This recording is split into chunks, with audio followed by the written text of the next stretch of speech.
Bismillahirrahmanirrahim. Assalamualaikum warahmatullahi wabarakatuh.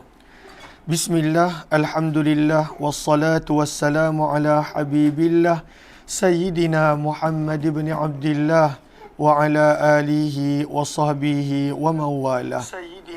Subhanaka la ilma lana illa ma 'allamtana innaka antal alimul hakim wa la hawla wa la quwwah إلا بالله العلي العظيم اللهم رب اشرح لنا صدورنا ويسر لنا أمورنا واحلل عقدة من ألسنتنا يفقه أقوالنا اللهم فكهنا في الدين وعلمنا التأويل اللهم ألهمنا مراشد أمورنا وأعذنا من شرور أنفسنا برحمتك يا رب العالمين والحمد لله رب العالمين.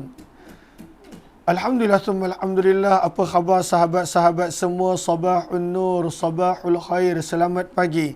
Salam pertemuan dalam Hayati Quran siri yang ke-655 bersama dengan saya Umar Aziz, di mana kita akan berkongsi sepotong dua ayat daripada kalamullah Al-Quran agar kita boleh membawa dalam kehidupan seharian, mudah-mudahan beroleh keredaan Allah Subhanahu wa taala.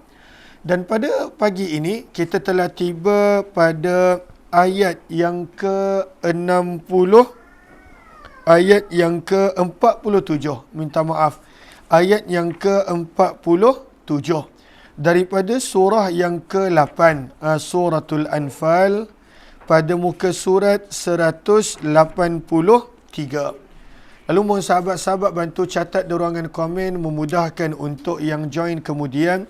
Muka surat 183, surah yang ke-8 Al-Anfal, ayat yang ke-47. Jika ada yang ada Al-Quran, mohon buka Al-Quran. Ahlan-ahlan Sis Nora, Siti Zukiyah dan juga sahabat-sahabat lain yang berada di ruangan TikTok, Badar Hisham. Di ruangan FB, ahlan-ahlan Zahra Alias, Norisa Wan Hasan, Wan Muhammad Suid, Ummi Naimah, Salbiah Ali, Jamilah Ihsan, Habibah Suib, Nurahim Sharif, Rin Khairil, dan juga Hatna, Mama Elisa, Ummi Naimah, Safia Sapian, Yaya Lia, dan Nadiah Nawawi, Fidah Ida, Siti Maria, Ummi Naimah, Ita Arifin, Zaliha, Muslimah Mahmud, serta Aisyah Osman, ahlan-ahlan Dipah Miko, Nadiah Nawawi. Terima kasih banyak-banyak Kak Jamilah Ihsan, Meriam Ismail, Rahila Junid dan juga semua sahabat-sahabat yang lain. Ahlan-ahlan Wan KR Alfred, ahlan-ahlan. Lalu kita nak baca dulu ayat ini kerana setiap satu huruf Al-Quran bila dibaca mendatangkan 10 hasanah, 10 ganjaran dan pahala. Kita nak baca dahulu ayat ini. Jika ada yang ada Al-Quran, mohon buka Al-Quran. Kemudian barulah kita nak melihat pengajaran yang kita boleh ambil daripada ayat yang ke-47, surah yang ke-8, muka surat 183. Jom sama-sama kita baca insya-Allah. A'udzu billahi minasyaitonir rajim. Bismillahirrahmanirrahim. ولا تكونوا كالذين خرجوا من ديارهم بطرا ورئاء الناس ويصدون عن سبيل الله والله بما يعملون محيط. Sadaqallahul azim. Maka apakah ringkasan ayat yang ke-47 ini? Apakah ringkasan ayat yang ke-47? Maka jika kita lihat Allah Subhanahu wa taala pada ayat yang ke-47 ini, Allah menceritakan kepada kita sifat-sifat, sikap-sikap manusia yang Allah benci. Lalu pada ayat 47, Allah menceritakan sifat-sifat yang Allah benci. Maka antaranya adalah sifat batara, sombong.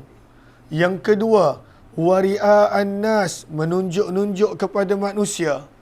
Yang ketiga, wa yasudduna an sabilillah, menghalang manusia daripada agama dan jalan Allah.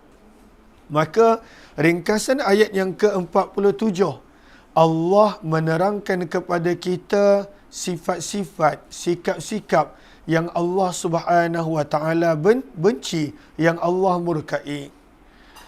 Apakah kaitan antara ayat yang kita baca pada hari ini, ayat 47, dengan ayat sebelumnya, ayat 46?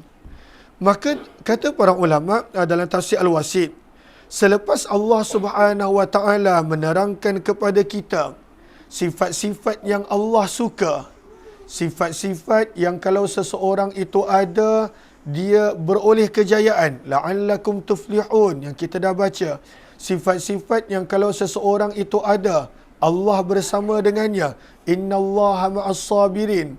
Maka pada ayat yang ke-47, Allah Subhanahu wa taala menerangkan sifat-sifat yang Allah benci, sifat-sifat yang Allah murkai, sifat-sifat yang mana menjadikan manusia pada waktu itu bukan sekadar jauh daripada Allah, tetapi menghalang manusia lain dan menyebabkan manusia lain pun jauh daripada Allah. Maka ini adalah sifat yang Allah tak suka. Satu, sifat itu Allah tak suka. Dan kemudian sifat tersebut menjadikan manusia jauh daripada Allah. Begitu juga menjadikan manusia tersebut menjadikan orang lain jauh daripada Allah. Maka kaitan dengan ayat yang terdahulu secara ringkas, ayat sebelum ini menceritakan tentang sifat terpuji, sifat yang Allah sukai. Ayat ini menceritakan tentang sifat yang Allah benci, sifat yang Allah murkai. Ahlan-ahlan kepada sahabat-sahabat yang baru join, mohon jasa baik untuk bantu share, bantu untuk kongsi, bantu untuk sebar luas. Mudah-mudahan lebih ramai yang beroleh manfaat.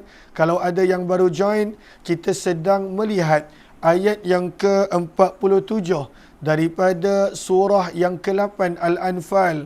Mudah-mudahan ada pengajaran yang kita beroleh daripadanya. Apakah tadabbur ataupun pengajaran ataupun pemahaman mesej yang kita boleh dapat daripada terjemahan ayat yang ke-47 ini? Maka jom kita melihat terjemahannya.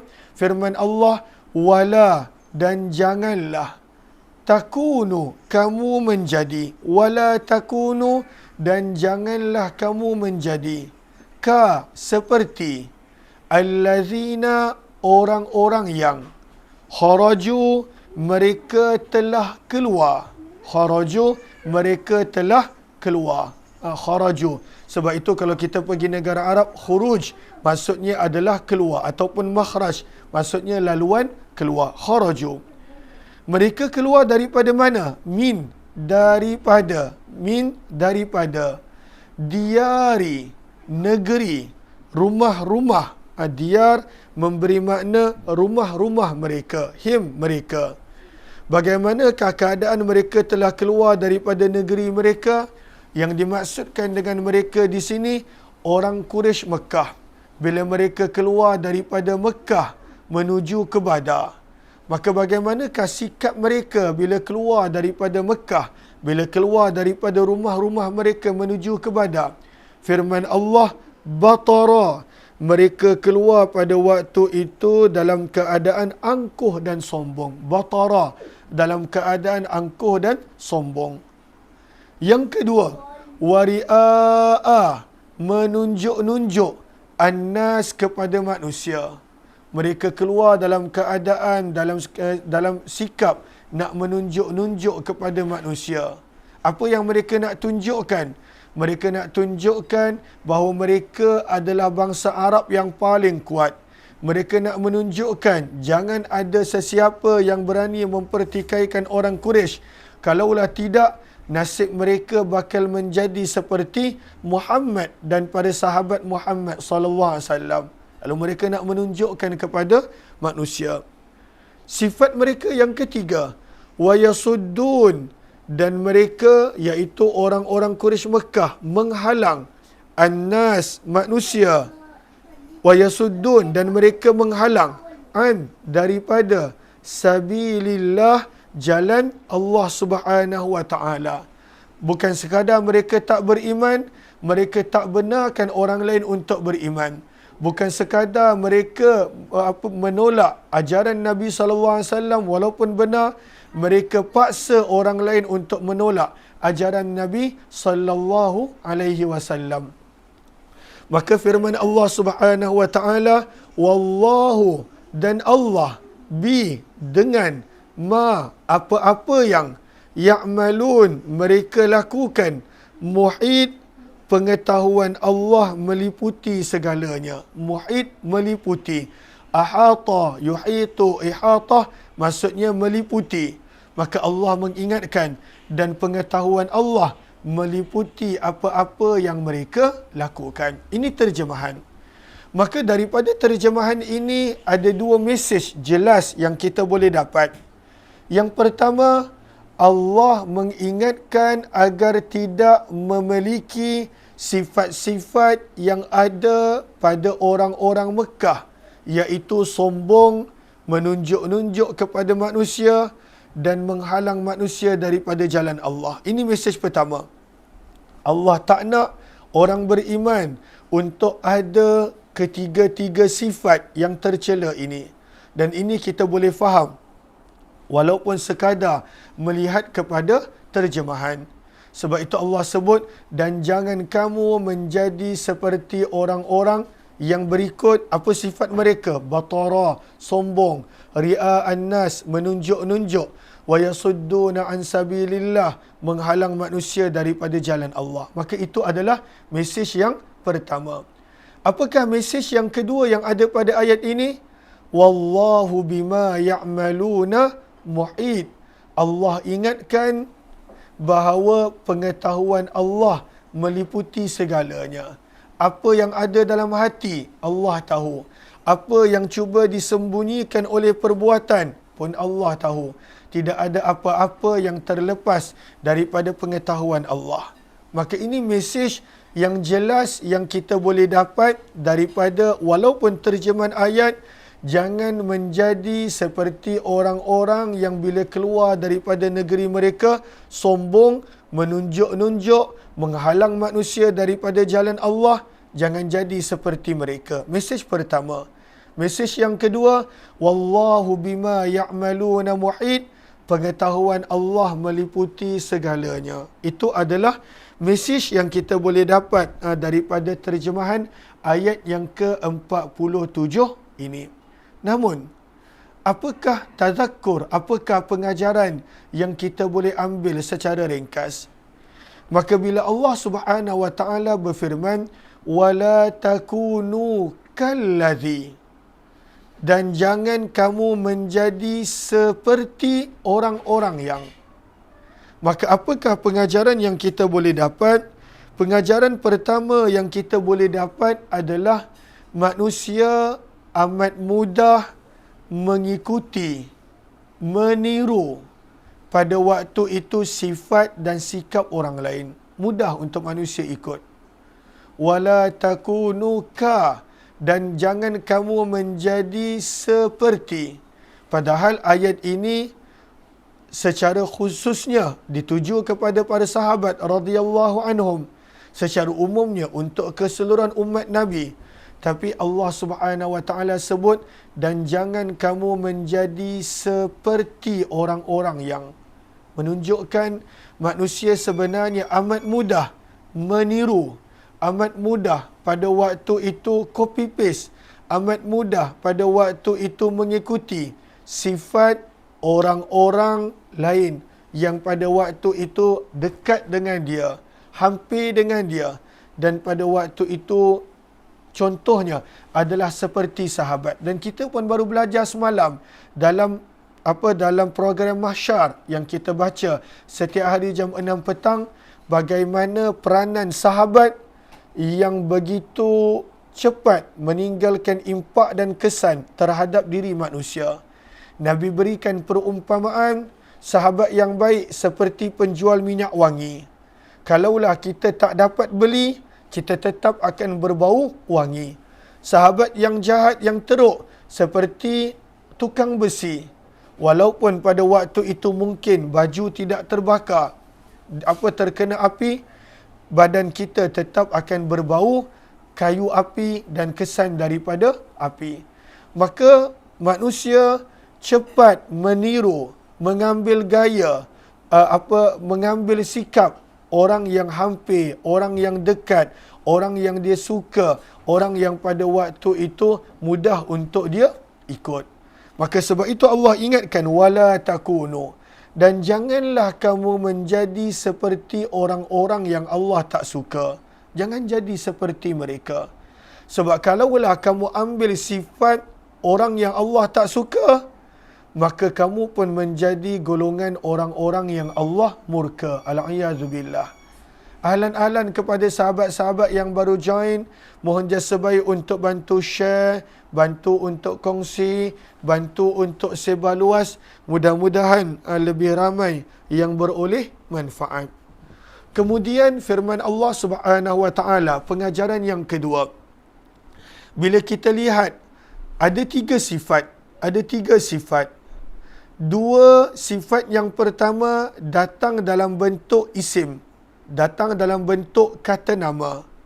Sifat yang ketiga datang dalam bentuk fi'il, kata kerja.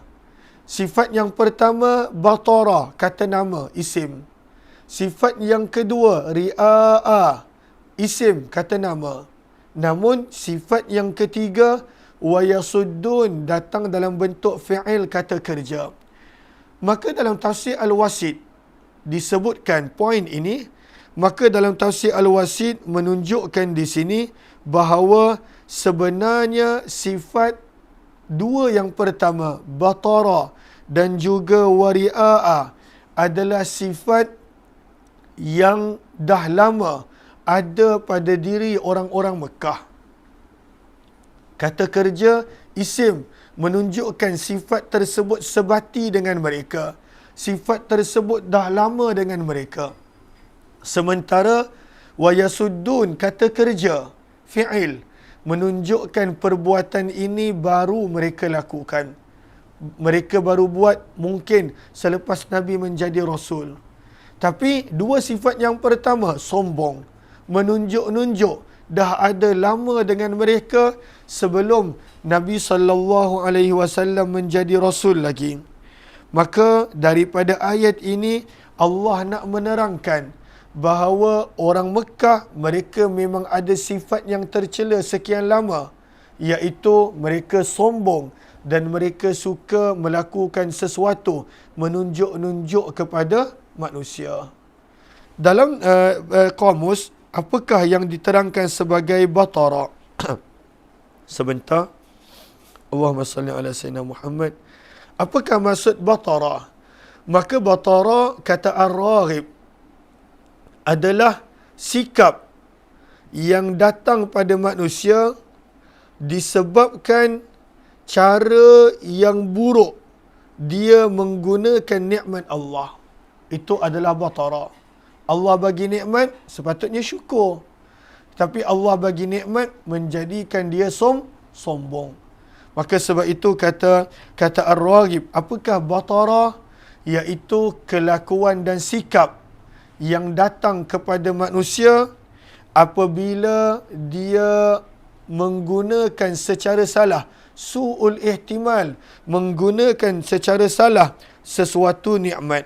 Menggunakan secara salah sesuatu nikmat. Sepatutnya dapat nikmat syukur.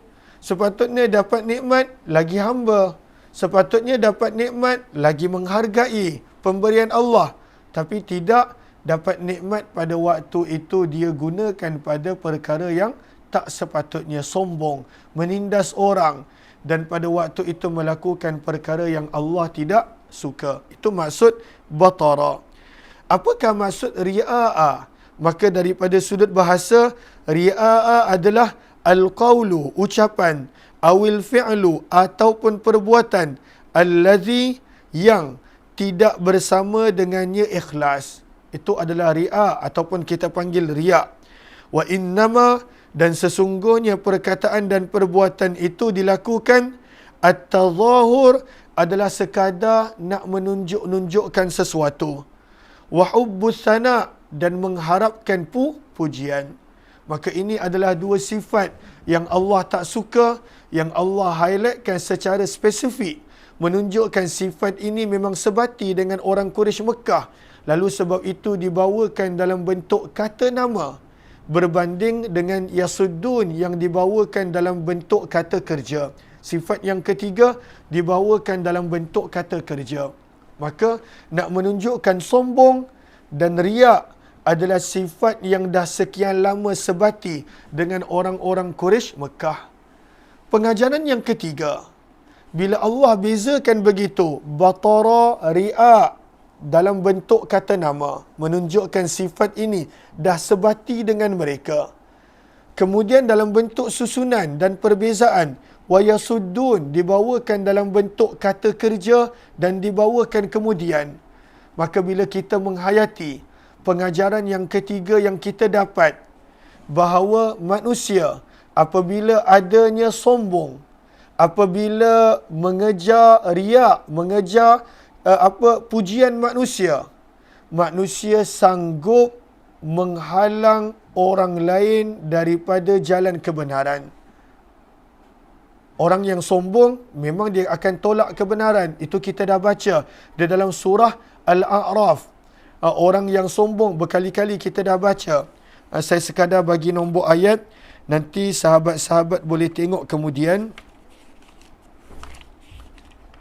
Pada surah Al-A'raf, kita dah beberapa kali lihat ayat tersebut. Juz yang ke-9, surah yang ke-7, ayat yang ke-146. Ayat yang ke-146. Lalu orang yang sombong, dia memang akan tolak kebenaran. Dia tak akan terima. Sa'asrifu an ayati alladzina yatakabbaruna fil ardi bighairil haq. Dia takkan dapat kebenaran bila ada sombong. Wa in yarau kulla ayah, kalaulah dia dapat semua bukti kebenaran, la yu'minu biha, dia tetap akan tolak dan tak beriman. Itu adalah kesan daripada sombong. Tapi lebih teruk daripada tolak, orang yang sombong dia akan wa yasudduna an sabilillah, menghalang orang lain daripada jalan kebenaran. Bahayanya sombong. Maka pengajaran yang ketiga yang kita dapat pada pagi ini, seseorang yang sombong bukan sekadar menolak kebenaran. Orang yang sombong akan wa yasudduna an sabilillah, menghalang juga orang lain daripada kebenaran. Apakah keadaan yang lebih hina daripada ini? Dahlah dia sendiri sesat, dia pula menyesatkan orang lain. Dahlah dia pada waktu itu tak menerima kebenaran, dia menghalang orang lain daripada kebenaran. Maka ini adalah pengajaran yang ketiga yang kita boleh dapat. Pengajaran yang keempat yang kita boleh dapat, bila kita baca perkataan kharaju min diyarihim, mereka telah keluar daripada rumah-rumah mereka. Mereka telah keluar daripada rumah-rumah mereka. Ada banyak pengajaran, walaupun sekadar daripada frasa, daripada jumlah ayat tersebut. Tapi antara pengajaran yang kita boleh dapat, orang yang sombong dan menunjuk-nunjuk, kadangkala pada situasi yang tak perlu sombong pun dia nak sombong. Pada situasi yang tak perlu untuk menunjuk-nunjuk pun mereka nak menunjuk-nunjuk. Kharaju min diyarihim, keluar daripada rumah-rumah mereka. Tak ada apa-apa pun, sekadar nak pergi perang. Tapi dekat situ pun mereka nak sombong. Mereka nak menunjuk-nunjuk gambaran rosaknya sifat, kelakuan dan sikap manusia pada situasi dan keadaan yang tak perlu untuk sombong dan menunjuk-nunjuk pun dia nak sombong dan pada waktu itu menunjuk-nunjuk. Maka inilah sifat yang membinasakan manusia, sifat yang menjadikan Allah murka, sifat yang Allah ingatkan kepada para sahabat dan kita. agar tidak memiliki sifat-sifat ini. Dengan sifat inilah iblis telah menolak kebenaran, aba wastakbar. Dengan sifat inilah Allah telah binasakan kebanyakan daripada mereka orang Quraisy Mekah dalam peristiwa Badar. Dan inilah sifat yang pada waktu itu kita tidak patut ada. Dan sebab itu pada pengajaran yang kelima, kadang-kala manusia dia sombong, tapi dia kata mana ada sombong. Dia nak menunjuk-nunjuk, tapi dia kata mana nak menunjuk-nunjuk, dia menafikan. Maka sebab itu pada ayat yang pada penghujung ayat 87 Allah ingatkan, kamu boleh beri alasan yang kamu bukan sombong. Kamu boleh beri alasan yang kamu bukan menunjuk-nunjuk. Kamu boleh beri alasan yang kamu buat ini bukan nak menghalang manusia daripada jalan Allah. Akan tetapi wallahu bima ya'maluna muhit. Allah meliputi pengetahuan Allah tentang apa yang kamu lakukan. Allah tahu semuanya. Kan orang yang sombong, bila kita kata kau sombonglah, mana ada sombong? Dia menafikan. Bila dia menunjuk-nunjuk, dia menafikan. Maka Allah ingatkan, kita boleh memberi alasan, tetapi pengetahuan Allah, kita boleh memberi alasan untuk menafikan, tetapi pengetahuan Allah meliputi segala-galanya. Mudah-mudahan adanya manfaat, insya-Allah. Terima kasih kepada sahabat-sahabat yang meluangkan masa pada pada pagi ini. Kita jumpa jam 6 petang nanti, insya-Allah, dalam pertemuan mahsyar. Mudah-mudahan jika bermanfaat, mohon jasa baik untuk sahabat-sahabat bantu share, bantu untuk kongsi, bantu untuk sebar luas. Mudah-mudahan lebih ramai beroleh manfaat. Terima kasih semua. Jumpa lagi insya-Allah.